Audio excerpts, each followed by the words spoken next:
Everyone, welcome back to our channel. जैसे कि आपको पता है DSSB TGT नेचुरल साइंस 2025 के लिए हम अपनी बायोलॉजी की सीरीज को कंप्लीट कर रहे हैं। तो अगर आप DSSB TGT नेचुरल साइंस के बायोलॉजी को सिलेबस को देखोगे तो आपको दिखाई देंगी टोटल 21 यूनिट्स, जिसमें से 11 यूनिट नॉर्मली हमारी NCERT से दी गई है। आप अपनी 9th और 10th के NCERT को कवर करेंगे तो आपकी वो यूनिट कवर हो जाएंगी। 10 आपकी ऐसी यूनिट है जो ग्रेजुएशन से ऐड की गई है। अगर आप BSc जूलॉजी के सिलेबस को देखोगे तो वहाँ पर आपको ये सारी की सारी यूनिट्स देखने को मिलती हैं। तो हमारी उनमें से सबसे पहली यूनिट जो आज हम इस वीडियो में कवर करेंगे विद MCQ वो है सेरीकल्चर। तो सेरीकल्चर के अंदर आपसे क्या एक्सपेक्ट किया गया है, आपको क्या पढ़ना है। तो सेरीकल्चर में आपको सेरीकल्चर का इंट्रोडक्शन पढ़ना है, बायोलॉजी ऑफ सिल्कवॉर्म पढ़ना है, रेयरिंग कैसे होती है सिल्कवॉर्म की ये पढ़ना है, और कौन कौन सी पेस्ट एंड डिजीजेस लग जाते हैं हमारे सेरीकल्चर के फिनोमिना में, ये आपको कवर करना है।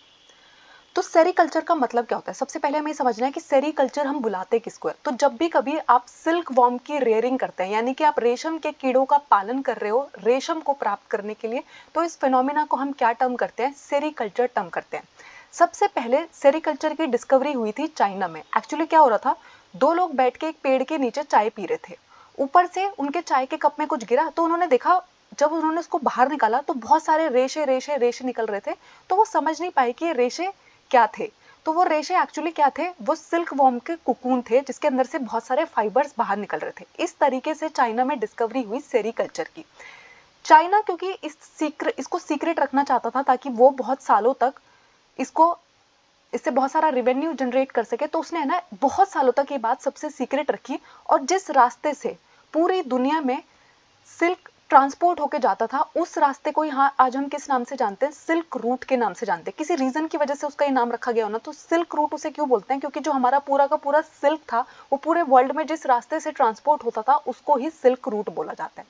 इंडिया में टीपू सुल्तान ने सबसे पहले इंट्रोड्यूस किया सेरीकल्चर को, यानी कि सेरीकल्चर के बारे में आप रेशम के कीड़ों का पालन कर सकते हो रेशम को प्राप्त करने के लिए, ये बात किसने बताई, टीपू सुल्तान ने बताई। अब सिल्कवॉर्म जो होते हैं, सिल्कवॉर्म एक मॉथ होता है, एक टाइप का इंसेक्ट होता है जो किस किंगडम से बिलोंग करता है, किस फाइलम से बिलोंग करता है, ऑर्थ्रोपोडा से बिलोंग करता है। तो जब हम एनिमल किंगडम पढ़ते हैं वहां पर हमें बहुत सारे जो हम फाइलम पढ़ते हैं उनमें से हमारा एक फाइलम होता है ऑर्थ्रोपोडा।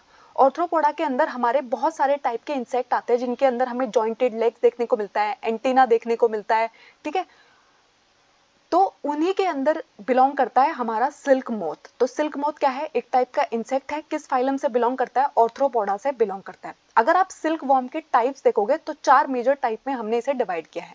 पहला होता है हमारा मलबरी सिल्क, दूसरा होता है हमारा टसार सिल्क, तीसरा होता है हमारा मूगा सिल्क, और फोर्थ होता है हमारा एरी सिल्क। ये 4 प्रकार का सिल्क हमें देखने को मिलता है। अब हमें किस से मिलता है, अब हम इनको देखेंगे। तो सबसे पहले हम पढ़ेंगे मलबरी सिल्क के बारे में। तो मलबरी सिल्क का दूसरा नाम है चाइनीज सिल्क, यानी कि अगर आपसे कभी एग्जाम में पूछा जा रहा है कि चाइनीज सिल्क किसको बुलाते हैं, तो यानी कि किसकी बात हो रही है, मलबरी सिल्क की बात हो रही है। तो आपको पता है हमारा जो शहतूत का पेड़ होता है उसका नाम क्या होता है, मलबरी होता है। पूरी दुनिया में अगर आप देखोगे ना तो 90% जो सिल्क है वो कौन सा है, मलबरी सिल्क है। यानी कि सबसे ज्यादा पाए जाने वाला जो सिल्क है वो कौन सा है, एक्चुअली मलबरी सिल्क ही है। मलबरी सिल्क वॉर्म का अगर आप साइंटिफिक नेम देखोगे, जिस रेशम के कीड़े से हमें मलबरी सिल्क मिलता है उसका साइंटिफिक नेम है बॉम्बाइक्स मोरी, ठीक है। तो बॉम्बाइक्स मोरी उसका साइंटिफिक नेम है। इसको मलबरी सिल्क इसलिए बोलते हैं कि जो हमारा ये रेशम का कीड़ा है, जो जिस पेड़ की पत्तियां ये खाता है वो कौन सा पेड़ है, शहतूत का पेड़ है। मलबरी की लीव्स पे ये फीड करता है, यानी कि जब ये सिल्कवॉर्म बड़ा हो रहा होता है तो ये किसकी पत्तियां खाकर बड़ा हो रहा होता है, शहतूत की पत्तियां खाकर बड़ा होता है। इसलिए इसका नाम क्या रखा गया, मलबरी सिल्क रखा गया। उसके बाद एक टर्म आप सुनोगे, मोरी कल्चर। तो अगर आप है ना शहतूत के पेड़ों का कल्टीवेशन करते हो, शहतूत के पेड़ उगाते हो, ठीक है, तो इसका भी एक स्पेशल नाम रखा जाता है जिसको हम क्या बोलते हैं, मोरी कल्चर बोलते हैं। नीचे मैंने जो पिक्चर लगाया वो किसका पिक्चर है, हमारे शहतूत के पेड़ का पिक्चर है, ठीक है। तो इसको हम मोरी कल्चर बोलते हैं। सेरीकल्चर हम किसको बोलते हैं, जब हम सिल्क वॉर्म की रेयरिंग करते हैं रेशम प्राप्त करने के लिए। अब उसके बाद आता है हमारा दूसरे टाइप का सिल्क जिसका नाम है टसार सिल्क। अब टसार सिल्क हमें किस सिल्क फॉर्म से मिलता है, उसका साइंटिफिक नेम क्या है, एंथीरिया माइलेटा, ठीक है। अब ये किसके पत्ते खाता है, जो हमारा साल का पौधा होता है, साल का एक पेड़ होता है, उसके पत्ते खाकर फीड करता है हमारा टसार सिल्क वॉर्म, ठीक है।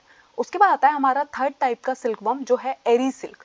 तो एरी सिल्क हमें किससे मिलता है, फिलोसेमिया रेसिनी नाम के सिल्क वॉर्म से मिलता है। और ये हमारा कैस्टर प्लांट, जिसको हिंदी में हम अरंडी बोलते हैं, तो अरंडी का जो पेड़ होता है उसकी पत्तियां खाकर कौन बड़ा होता है, हमारा एरी सिल्कवॉर्म बड़ा होता है। ठीक है, उसके बाद आता है हमारा मूगा सिल्क, जिसको हम एंथीरिया एसिमेंसिस भी बोलते हैं। ये स्वाला के प्लांट और सोम के प्लांट की लीव्स को खाकर खुद को बड़ा करता है। मूगा सिल्क को हम प्राइड ऑफ असम या फिर गोल्डन येलो कलर का सिल्क भी बुलाते हैं। अब इसको प्राइड ऑफ असम क्यों बुलाते हैं?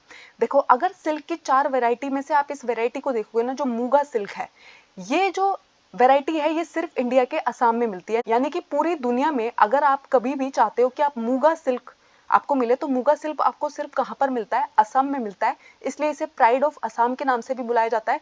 इसका जो मेजर कलर होता है वो गोल्डन येलो होता है, इसलिए इसको क्या बोलते हैं, गोल्डन येलो सिल्क भी बोलते हैं।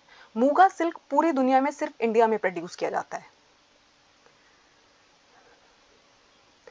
अब देखो, इंडिया इकलौती ऐसी कंट्री है जो चारों टाइप के सिल्क को प्रोड्यूस करती है। यानी कि इंडिया में मलबरी सिल्क भी पैदा होता है, मूगा सिल्क भी पैदा होता है, तसार सिल्क भी पैदा होता है और एरी सिल्क भी पैदा होता है। अब हमें देखनी है सिल्क वॉर्म की लाइफ साइकिल क्या है। तो जो अडल्ट मोथ है वो अंडे देता है। ठीक है, एग्स जो है वो किस में कन्वर्ट हो जाते हैं, लार्वा स्टेज में कन्वर्ट हो जाते हैं। फिर लार्वा क्या करता है, अपने चारों तरफ धागा धागा धागा लपेट लेता है और इसी स्टेज को हम क्या बुलाते हैं, कुकून बुलाते हैं। और कुकून से ही हमें क्या मिल जाता है, अडल्ट मोथ मिल जाता है। इस तरीके से हमेशा हमारे सिल्क वर्म की लाइफ साइकिल चलती रहती है। ठीक है, तो adult moth, eggs, larva and cocoon. उसके बाद आपको क्या क्या स्टेजेस देखने को मिलते हैं, तो सबसे पहले आती है हमारी एग स्टेज। एग स्टेज के बाद आती है हमारी लार्वा स्टेज, जिसको हम कैटरपिलर भी बुलाते हैं, और ये फीडिंग स्टेज है। अगर आप हमारे सिल्क वॉर्म को देखोगे ना, तो वो खाना खाता है, सबसे ज्यादा खाना खाता है, वोरेशियस ईटर बन जाता है। किस स्टेज में, जब वो लार्वा स्टेट में होता है। लार्वा स्टेट में वो बहुत सारे पत्तों पर फीड करता है। आप जितने भी मलबरी लीव्स डालते जाओगे वो उनको खाता जाएगा। जितनी आप स्वाला की लीव डालोगे, सोम की लीव डालोगे, कैस्टर की लीव डालोगे, वो सारी की सारी पत्तियों को खाता जाता है, क्योंकि ये उसकी फीडिंग स्टेज है। ठीक है, यहाँ पर उसके अंदर क्या प्रेजेंट होते हैं, लेबियल ग्लैंड प्रेजेंट होते हैं। ठीक है, उसके बाद लार्वा स्टेज से वो किस स्टेज पे पहुंचता है, प्यूपा स्टेज पे पहुंचता है। प्यूपा स्टेज को ही हम कुकून स्टेज भी कहते हैं। यहाँ पर है ना, ये नॉन फीडिंग स्टेज है। यहाँ पे वो कुछ नहीं खाएगा और रीलिंग ऑफ सिल्क, यानी कि अपने आसपास है ना धागा धागा धागा लपेट लेता है, जिसको हम क्या बोलते हैं, रीलिंग ऑफ सिल्क बोलते हैं। और ये नॉन फीडिंग स्टेज है। एग वाली स्टेज पे भी कुछ नहीं खा रहा था, कुकून वाली स्टेज पे भी कुछ नहीं खाएगा, अडल्ट मोथ की स्टेज पे भी कुछ नहीं खाता है। सिर्फ एक ही स्टेज पे बहुत ज्यादा खाना खाता है, वो स्टेज है कौन सी, लार्वा की स्टेज। ठीक है, तो अडल्ट मोथ जब बन जाता है उसके बाद फिर से क्या है, कुछ नहीं खाता है। ठीक है, तो नॉन फीडिंग स्टेज है ये भी। उसके बाद होता है हमारी जो सिल्क वॉर्म की रेयरिंग है, उसके अंदर हमें क्या क्या टर्म्स देखने को मिलते हैं। तो एक होता है, एक टर्म आपको सुनाई देगा जिसका नाम है वॉल टाइम। तो आप है ना कितनी ब्रूड, एक साल में कितने ब्रूड पर ईयर आप कितने निकालते हो, उसको हम बोलते हैं वॉल टाइम। यानी कि देखो, अगर आप एक खेत में ना फसल लगा रहे हो, अगर आप एक बार फसल लगा रहे हो, पूरे साल में बस एक ही फसल पा रहे हो अपनी जमीन से, तो इसको हम क्या बोलते हैं, यूनिवोल्टाइन बोलेंगे। अगर 2 बार पा लेते हो तो बाई वोल्टाइन बोलेंगे। कई बार आप कई फसल को उगा लेते हो, काट लेते हो, तो उसको हम क्या बोलेंगे, मल्टी वोल्टाइन बोलेंगे। ऐसे ही अगर आप साल में सिर्फ एक बार सिल्क वॉर्म पा पाते हो तो आपको बोलेंगे यूनिवोल्टाइन, यानी कि production of brood once in a year. पूरे साल में आप एक ही ब्रूड को प्रोड्यूस कर पाए तो इसको यूनिवोल्टाइन बोलते हैं। आपने साल में 2 बार सिल्क वॉर्म को प्राप्त कर लिया तो इसको बाईवोल्टाइन बोलते हैं। आप है ना मल्टीपल टाइम्स ऐसा कर लेते हो तो इसको मल्टी वोल्टाइन बोलते हैं। यानी कि कितनी बार जब आपने सिल्क वॉर्म को प्रोड्यूस किया, उससे आपने कितनी बार सिल्क प्रोड्यूस कर लिया, उसको हम क्या बोलते हैं, उसके लिए हम ये वर्ड इस्तेमाल करते हैं। उसके बाद होता है ग्रेनेज मैनेजमेंट। तो आपको पहले ये देखना है, जब आप ये सारा कुछ करोगे, तो जैसे कि हमारी जमीन पे हम खेती करते हैं, वैसे ही है ना आप सिल्क वॉर्म फार्मर भी बन सकते हैं। तो सिल्क वॉर्म फार्मर बनने के लिए आपको किन किन बातों का ध्यान रखना है। सबसे पहले आप बहुत ही अच्छी क्वालिटी के सिल्क वॉर्म को चूज करोगे। जितना अच्छी क्वालिटी का आपका सिल्क वॉर्म होगा, उतना ही अच्छा आपका रेशम होगा, उतना ही ज्यादा वो मार्केट में बिकेगा। ठीक है, तो आपको क्या करना है, प्रोडक्शन ऑफ क्वालिटी सीड्स। और यहाँ पे सीड्स का मतलब क्या होता है, एग्स की बात हो रही है। जो हमारे सिल्क वॉर्म है उसके अंडे कितनी अच्छी क्वालिटी के हैं, इस बात पे डिपेंड कर रहा होता है। तो हमारे जो सिल्क वॉर्म है, जब भी आप सिल्क वॉर्म की खेती करते हो तो वहां पर आपको कुछ चीजों का ध्यान रखना होता है। जैसे कि आपको टेम्परेचर क्या मेंटेन रखना है, वहाँ पे 26 से 28 डिग्री के बीच में वहां पर टेम्परेचर होना चाहिए। 26 to 28 degree Celsius temperature maintain करना है। आपको एक पर्टिकुलर लेवल की ह्यूमिडिटी मेंटेन करनी है। तो ह्यूमिडिटी का लेवल क्या होना चाहिए, 60 to 70% ह्यूमिडिटी वहां पर प्रेजेंट होनी चाहिए। ठीक है, आपका जो कुकून फॉर्मेशन है, तो कुकून फॉर्मेशन में हमारे सिल्क वॉर्म को कितने दिन लगते हैं, 3 दिन लगते हैं। यानी कि अपने आसपास जब वो धागा लपेट रहा होता है तो इस पूरे प्रोसेस में उसे कितने दिन लग जाते हैं, 3 दिन लग जाते हैं। ठीक है, जब भी कभी आप चाहते हो कि आपको है ना उसमें से सारा का सारा कुकून में से धागा निकाल लेना है, ठीक है, सिल्क को आपको निकाल लेना है ताकि आप उससे रेशम की साड़ियाँ बना सको, रेशम के कपड़े बना सको, तो 7 से 10 दिन पुराना कोकून आपको लेना चाहिए इस प्रोसेस के लिए, ठीक है। यानी कि जब आपको सिल्कवर्म उसमें से एक्सट्रैक्ट करना है तो कितने दिन पुराना होना चाहिए वो कोकून? अराउंड 7 to 10 डेज पुराना होना चाहिए। कोकून बनने में सिर्फ 3 दिन लगते हैं, लेकिन आपको पुराना कितना यूज करना चाहिए? 7 to 10 डेज ओल्ड कोकून।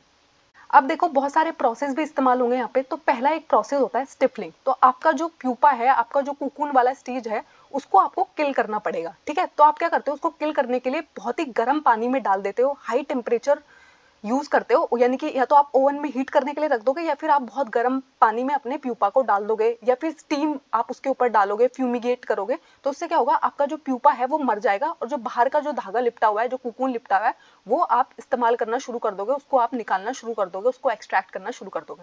देखो हम बहुत ही सेल्फिश है, किसी को नहीं छोड़ते हैं, ठीक है। हमने सिल्कवर्म को भी नहीं छोड़ा, बेचारा छोटा सा कीड़ा है, उसको भी मार डाला है। क्यों? क्योंकि हमको सुंदर सुंदर रेशम की साड़ियाँ पहननी है, ठीक है। उसके बाद आता है रीलिंग। क्या होता है? तो रीलिंग में आप क्या करते हो? जो आपके सिल्क के जितने भी बॉन्ड्स थे, जो कोकून की बॉडी से अटैच थे, वो अब हॉट वाटर की वजह से क्या हो गए? लूज होने स्टार्ट हो गए हैं, ठीक है। अगर कोई चीज बहुत ही थिक है, टाइट है, उसको आप गर्म पानी में डालते हो तो वो लूज होनी स्टार्ट हो जाती है। वैसे ही हमारे जो सिल्क था उसका जो बॉन्ड है अब वो वीक होना स्टार्ट हो गया है, जिसकी वजह से क्या हो गया? कोकून में से धागे निकलने शुरू हो गए हैं और इस प्रोसेस को हम क्या बोलते हैं? रीलिंग बोलते हैं। और ये कैसा सिल्क है? कच्चा सिल्क है, रॉ सिल्क है ये, ठीक है। तो इस स्टेज पे क्या कैसा सिल्क मिलता है आपको? रॉ सिल्क मिलता है। उसके बाद आता है स्पिनिंग। तो आपने जो ये रॉ सिल्क है इसको बॉईल कर लिया, अच्छे से वॉश कर लिया, एसिडिक केमिकल्स के साथ धो दिया, तो अब आपको क्या मिल गया है? अब आपका सिल्क जो है वो कच्चा नहीं रह गया, प्रोसेस हो गया थोड़ा। तो अब उसको हम क्या बुलाएंगे? फाइबर सिल्क बुलाएंगे। देखो स्टिपलिंग से पहले आपने प्यूपा को किल किया, गर्म पानी में डाल दिया, ओवन में हीट कर दिया, जो भी तरीका आपको अच्छा लगा वो आपने कर दिया। उसके बाद आपने क्या किया? उसके शरीर से, कोकून से धागे निकालने शुरू कर दिए, जिसको हम रीलिंग बोलते हैं, कच्चा सिल्क बोलते हैं। अब आपने इस जो कच्चा सिल्क आपको मिला था उसको प्रोसेस करना शुरू कर दिया है, उसको अच्छे से वॉश कर लिया है, उसको केमिकल्स के साथ ट्रीट कर दिया है, इसको हम फाइबर सिल्क बोलते हैं। अब देखो सेरीकल्चर का जो प्रोसेस है उसमें हमें क्या क्या चाहिए? सबसे पहले आपको एक अच्छी सी जगह चाहिए, सूटेबल प्लेस चाहिए, बहुत अच्छी क्वालिटी के अंडे आपको चाहिए। वहां पर है ना बहुत ही सॉफ्ट सॉफ्ट, बहुत ही टेंडर मलबरी लीव्स, शहतूत की पत्तियां होनी चाहिए।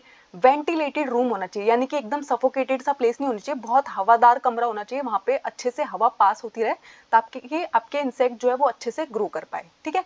आपको रेयरिंग ट्रेज चाहिए। रेयरिंग ट्रेज का मतलब होता है जिनके ऊपर आप अपने सिल्क वॉर्म को पालोगे, बड़ा करोगे, ठीक है। वो किसकी बनी होती है? बैम्बू की बनी होती है। अब इन ट्रेज का इस्तेमाल आप कैसे करते हो? इनके ऊपर आप बहुत सारी पत्तियां बिछाते हो और उसके ऊपर ही आपके सिल्कवर्म जो है वो फीड कर रहे होते हैं, ठीक है। उसके अलावा कोकून स्पिनिंग एंड चंद्रा की ट्रेज आपको चाहिए। ये ट्रे आपके मेच्योर लार्वा को रखने के काम आती है। उसके बाद आती है हमारी फीडिंग ट्रे, जिसमें हम उनको खाना खिलाएंगे, यानी कि ऐसी ट्रे जिसमें आपने बहुत सारी पत्तियां डाली, उसके ऊपर आपने सिल्कवर्म को रख दिया, अब वो क्या करना शुरू कर देंगे? यहाँ पे खाना खाना शुरू कर देंगे। तो इसलिए इन ट्रे का नाम क्या है? फीडिंग ट्रे है। अब जो सिल्क है वो एक तरीके का नेचुरल प्रोटीन फाइबर है। अब इसको नेचुरल क्यों बुला रहे हैं? आपने तो नहीं बनाया, लैब में तो नहीं बनाया, आपको किससे मिला है? सिल्कवर्म से मिला है। सिल्कवर्म क्या है? नेचर में मिलता है हमें, ठीक है। तो इसलिए हम इसको क्या बुलाते हैं? नेचुरल प्रोटीन फाइबर बुलाते हैं, क्योंकि हमें एक इंसेक्ट मोथ से मिला है जिसका नाम है सिल्कवर्म। अब हमारे सिल्क के अंदर दो मेजर कंपोनेंट प्रेजेंट होते हैं। फिब्रोइन नाम का प्रोटीन होता है जो 70 to 80% प्रेजेंट होता है हमारे सिल्क के अंदर, और सेरिसिन नाम का दूसरा प्रोटीन होता है जो अराउंड 20 to 30% प्रेजेंट होता है सिल्क के अंदर। यानी कि अगर आप सिल्क को देखो वो एक नेचुरल प्रोटीन फाइबर है, उसके अंदर भी दो डिफरेंट कंपोनेंट है, ठीक है। एक है फिब्रोइन और दूसरा है सेरिसिन। उसके बाद एक प्रोसेस आप पढ़ते हो जिसका नाम है डीगमिंग। तो डीगमिंग का मतलब होता है, आपको पता है जो सेरिसिन अटैच्ड है, ठीक है, अगर इसको गर्म पानी से ट्रीट करके आप रिमूव कर रहे हो तो इसको हम क्या बोलते हैं? डीगमिंग बोलते हैं। कभी कभी एग्जाम में आपसे क्वेश्चन पूछा जाएगा व्हाट इज डीगमिंग। तो डीगमिंग का मतलब है अगर आप सेरिसिन को रिमूव कर रहे हो हॉट वाटर ट्रीटमेंट देके, गर्म पानी डाल के, तो इसको हम क्या बोलते हैं? इस प्रोसेस को हम डीगमिंग बोलते हैं। अब उसके बाद हमारा जब आप रेशम की खेती कर रहे हो, रेशम के कीड़ों का पालन कर रहे हो ताकि आपको सिल्कवर्म मिल सके, जैसे हमारी नेचुरल खेती जो होती है, जैसे हमारा नॉर्मल एग्रीकल्चर होता है उसमें बहुत सारी बीमारियां लग जाती है, वैसे यहाँ पर भी होता है, ठीक है। तो बहुत सारे टाइप की पेस्ट एंड डिजीज से आपको अपने सिल्कवर्म को बचाना है। सबसे पहले जो डिजीज उनको अटैक करती है वो है पेब्राइन डिजीज, ठीक है। ये एक प्रोटोजोआ की वजह से लगती है जिसका नाम है नोसीमा बोम्बाइसिस या फिर नोसीमा रेसिनी, ठीक है। ये किसको अटैक करेगी उसके बेसिस पे इनका नाम रखा गया है, ठीक है। नोसीमा बोम्बाइसिस किसको अटैक करेगी? बॉम्बेक्स मोरी को अटैक करेगी। नोसीमा रिसिनी किसको अटैक करेगी? जो हमारी रिसिनी वाली सिल्कवर्म है उसको अटैक करेगी, ठीक है। इसमें ना वो किसी भी स्टेज को अटैक कर सकती है, यानी कि एग पे अटैक कर सकती है, अडल्ट पे अटैक कर सकती है, कोकून पे अटैक कर सकती है, हमारे कैटरपिलर पे अटैक कर सकती है, किसी भी स्टेज पे ये उसको इन्फेक्ट कर सकती है। अब इस वाले में प्रॉब्लम क्या आ जाती है, हमारा जो सिल्क वॉर्म है ना उसके ऊपर है ना ब्लैक कलर के स्पॉट आ जाते हैं पेपर लाइक, ठीक है, पेपर लाइक ब्लैक स्पॉट अगर आपको सिल्क वॉर्म के ऊपर दिख रहे हैं, इसका मतलब है उसके ऊपर किसका अटैक हुआ है, पेब्राइन डिजीज का अटैक हुआ है। पेब्राइन डिजीज किसकी वजह से होती है, प्रोटोजोआ की वजह से होती है, ठीक है, P4 पेब्राइन, P4 प्रोटोजोआ, ऐसे याद रखने में आसानी होगी, ठीक है। फिर आता है फ्लैशराई डिजीज। तो फ्लैशराई डिजीज जो है ये वायरस और बैक्टीरिया के कॉम्बिनेशन से होती है, यानी कि वायरस है एक और साथ में एक बैक्टीरिया है जिसका नाम है बैसिलस थुरिंजाइसिस और स्ट्रेप्टोकोकस स्पीसीज। अगर ये दोनों स्पीसीज का कॉम्बिनेशन आपके वर्म को अटैक कर रहा है, ये मेजरली किस स्टेज को अटैक करते हैं, लार्वल स्टेज पे। जब आपका जो सिल्क वर्म है वो लार्वल स्टेज पे है, उसको अटैक कर रहे हैं बैक्टीरिया भी और वायरस भी, तो वो कौन सी डिजीज उसके अंदर कॉज कर देते हैं, फ्लैशरी डिजीज को कॉज कर देते हैं। इसमें आपके वर्म्स जो है वो बहुत ही कमजोर हो जाते हैं, ट्रांसल्यूसेंट हो जाते हैं और उनकी जो ग्रोथ है वो एकदम रुक जाती है। अब सोचो मेरा जो वर्म है वो अच्छे से ग्रो ही नहीं कर पा रहा है, ग्रो नहीं कर पा रहा तो अपने आसपास क्या ही कुकून बनाएगा, वो कुकून ही अच्छा नहीं बना पाएगा तो मैं उससे क्या ही रेशम प्राप्त कर पाऊंगी। तो फार्मर जो मतलब सिल्क वर्म की रेयरिंग कर रहे होंगे उनके लिए बहुत सारी प्रॉब्लम्स क्रिएट कर देती हैं ये पेस्ट एंड डिजीज। उसके बाद दूसरी जो बीमारी उनको अब अटैक करेगी वो है ग्रासरी न्यूक्लियर पॉलीहेड्रोसिस या फिर मिल्की डिजीज। ये किसकी वजह से होती है, बॉम्बाइक्स मैरी न्यूक्लियर पॉलीहेड्रोसिस वायरस। तो एक वायरस की वजह से ये बीमारी उनको अटैक कर देती है। आपको एग्जाम में पूछा जा सकता है कि मिल्की डिजीज किसकी वजह से होती है सिल्क वर्म के अंदर, तो आपको मालूम होनी चाहिए कि ये वायरस की वजह से होती है, ठीक है। फिर आती है हमारी नेक्स्ट डिजीज जो है मस्करडाइन डिजीज। अब मस्करडाइन डिजीज इसकी वजह से होती है फंजाई की अटैक से। अगर बेविरिना बेसिना नाम की फंजाई, तो मस्करडाइन डिजीज किसकी वजह से होती है, बेविरिना बेसिना नाम की फंजाई अगर आपके सिल्क वर्म को अटैक कर रही है तो उसको मस्करडाइन डिजीज हो जाएगी। ये भी किसको अटैक करती है, लार्वल स्टेज को अटैक करती है, ठीक है। आपको पता है लार्वल स्टेज बहुत ही इंपॉर्टेंट स्टेज है क्योंकि उसी के बाद कुकून बनने वाला है, तो उसको ही इसने अटैक कर दिया तो आपकी जो ग्रोथ है वो बहुत ही कम हो जाती है। उसके बाद है ना कुछ पेस्ट भी ऐसे होते हैं जो आपके सेरिकल्चर को नुकसान पहुंचा सकते हैं। उनमें से एक है यूजी फ्लाई। तो यूजी फ्लाई जो है वो डायपेटेरा इंसेक्ट फैमिली से बिलोंग करती है और अराउंड अगर आपके सेरिकल्चर के अंदर ये डिजीज लग गई तो आपका जो टोटल प्रोडक्शन होना था उसमें अराउंड 30% का लॉस देखने को मिलेगा, यानी कि 30% लेस प्रोडक्शन आपको प्राप्त होता है। क्यों, क्योंकि यूजी फ्लाई ने उसको इतना सारा नुकसान पहुंचा दिया होगा। उसके बाद आते हैं डर्मिसिड बीटल्स, ठीक है, ये भी आपके कुकून को डैमेज कर सकते हैं। उसके अलावा ant, spider, lizard, bird, rat, squirrel, इन सब से भी आपको बचा के रखना है किसको, अपने सेरिकल्चर के सेटअप को, ठीक है। अब हम इस चैप्टर से इंपॉर्टेंट क्वेश्चंस करेंगे। The process of rearing a silk worm for silk is known as. अगर आप रेशम के कीड़ों का पालन कर रहे हैं रेशम प्राप्त करने के लिए तो हम इसको क्या बुलाएंगे, इसको हम बुलाते हैं सेरिकल्चर। आप मुझे कमेंट्स में बताएंगे कि पिसिकल्चर हम किसको बुलाते हैं। नेक्स्ट क्वेश्चन है a silk worm Bombyx mori feeds on. तो हमारा जो सिल्क वॉर्म है जिसका नाम बॉम्बैक्स मॉरी है वो कौन से पत्ते खाता है, नीम की पत्तियां खाता है, शहतूत की पत्तियां खाता है, ब्लैकबेरी की पत्तियां खाता है या फिर नन ऑफ द अबव। तो आपको पता है बॉम्बैक्स मॉरी को उसका नाम किस लिए मिला है, क्योंकि वो मलबरी लीव्स के ऊपर फीड करता है, इसलिए इसको मलबरी सिल्क भी बुलाते हैं, चाइनीज सिल्क भी बुलाते हैं।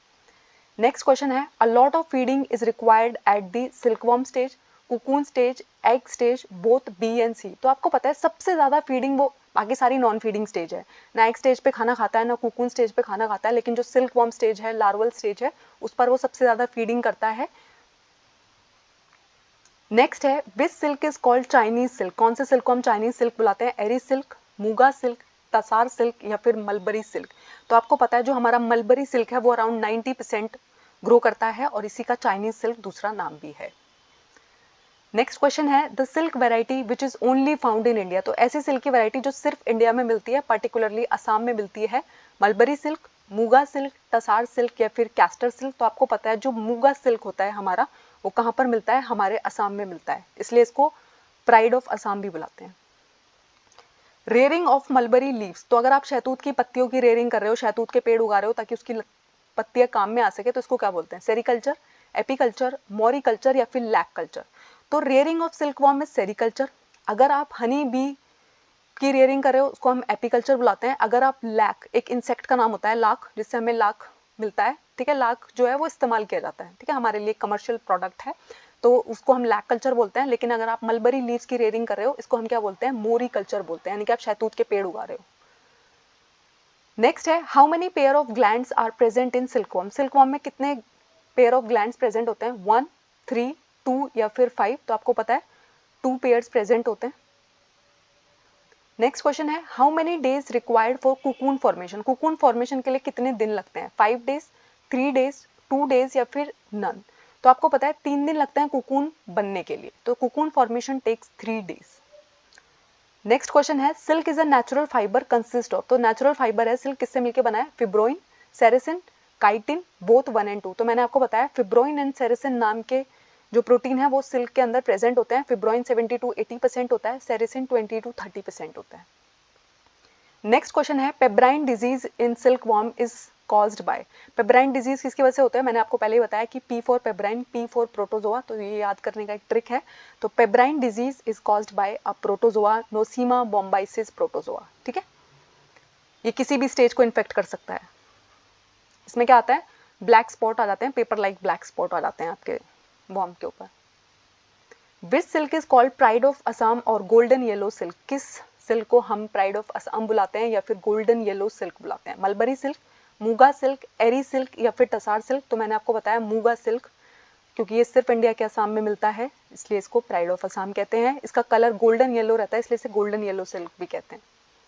नेक्स्ट क्वेश्चन है muscardine disease in silk worm is caused bye fungi, virus, bacteria या फिर प्रोटोजोआ। तो मैंने आपको बताया कि मस्करडाइन डिजीज होती है फंजाई की वजह से, बेविना बेसिना नाम की फंजाई की वजह से। नेक्स्ट है flacherie disease in silk worm caused by virus, bacteria, combination of virus and bacteria या फिर फंजाई। तो आपको पता है फ्लेशरी डिजीज जो होती है वो कॉम्बिनेशन की वजह से होती है, वायरस और बैक्टीरिया एक साथ अटैक कर रहे हैं आपके सिल्क वॉर्म को। नेक्स्ट है स्टिफलिंग क्या होती है, सिल्क वॉर्म की rearing, killing of pupa, cultivation of castor leaves या फिर किलिंग फंजाई। तो स्टिफलिंग के प्रोसेस में हम क्या करते हैं, प्यूपा को गर्म पानी के अंदर डाल देते हैं ताकि उसके अंदर से हम क्या निकाल सके, जो कुकून उसने बना रखा है अपने अराउंड वो सारे सिल्क फाइबर को हम निकालना स्टार्ट कर दें। तो किलिंग ऑफ प्यूपा क्या कहलाता है, स्टिफलिंग कहलाता है। How old cocoon should be taken for obtaining silk. अगर आपको सिल्क प्राप्त करना है तो आपको कितना पुराने कुकून को इस्तेमाल करना चाहिए, 1 महीने पुराना, 7 से 10 दिन पुराना, 15 दिन पुराना या फिर 1 साल पुराना। तो आपको पता है 7 to 10 डेज ओल्ड कुकून को आपको इस्तेमाल करना है।